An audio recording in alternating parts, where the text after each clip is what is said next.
That night on the bustling street, Lu Xixiao walked silently alongside Zhou Wan after leaving the supermarket, carrying 2 large grocery bags while stubbornly offering a clumsy excuse that he was just passing by. Zhou Wan couldn't help but smile, glancing at him teasingly as she replied that he was definitely stalking her, which flustered the young heir into a defensive argument until she added another playful jab about his basket. "You're an adult, yet you don't even know which eggs to buy?" Lu Xixiao snapped back defensively, telling her it was none of her business, though deep down, he knew his only certainty was that she would always be the one choosing for him whenever he needed her, prompting Zhou Wan to walk faster with a parting joke, asking him if he thought he was some kind of overbearing CEO. However, that peaceful atmosphere was quickly shattered by an incident at the Nanyue office when Zhou Wan's terrible boss took advantage of the empty room to harass her, forcefully grabbing her into an unwanted embrace. Just as Zhou Wan was fiercely struggling and declaring she could no longer continue working,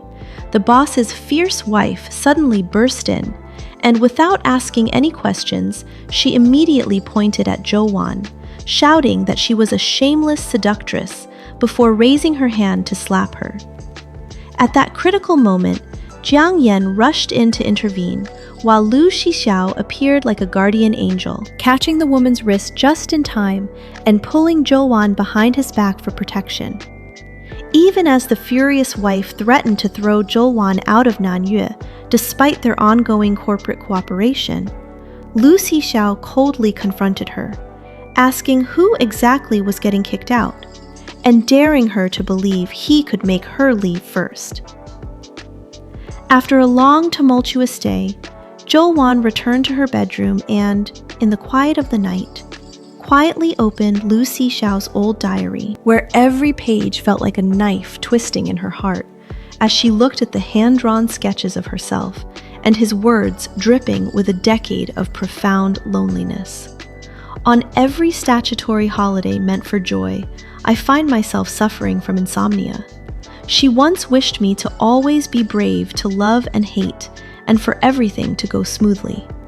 By now, those blessings feel like a curse, and I am left with nothing but numbness. Tears streamed down Zhou Wan's face as her heart tightened with agonizing guilt, realizing he had been enduring severe depression and chronic insomnia all these years solely because of her departure. When she went downstairs to the kitchen and saw Lu Xixiao quietly cooking, Zhou Wan softly approached him from behind and gently helped him put on his apron, earning an implicit glance from him as his voice softened slightly, asking if she finally knew how to act obediently now. Zhou Wan lowered her head, softly telling him that he really didn't need to make such a scene at the office for her sake. But he immediately turned around, looked straight into her eyes, and asserted imperiously that nobody was allowed to bully her except him. Dinner that night passed in a poignant silence as Lu Xixiao frankly admitted to the girl he loved that he had indeed harbored resentment toward her over the past 10 years. Yet he still vividly remembered that moment a decade ago in Harbin when they stood high up in the winter sky, and she had tightly held his hand, telling him to always move forward and look ahead in the days to come. As he spoke, he gently enveloped her trembling hands on the dining table and whispered that she was never the cause of his illness, but rather his cure, before standing up to wrap Zhou Wan in a tight embrace, as if trying to mend all the wounds and distances of a decade apart. However, the true storm was far from over. At a windy bridge by the seaside, Lu Xixiao had a secret meeting with a private investigator to receive an investigation report on the hidden truths of the past.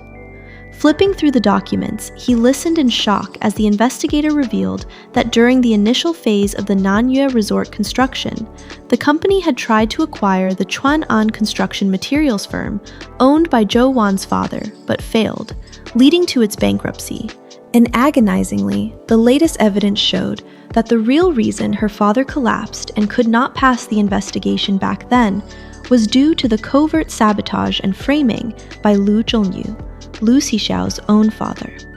Standing against the roaring sea breeze, Lu Xixiao clenched the file in his hand, his heart heavy with the cruel realization that a generational feud between their families had now become the most impenetrable wall separating their love.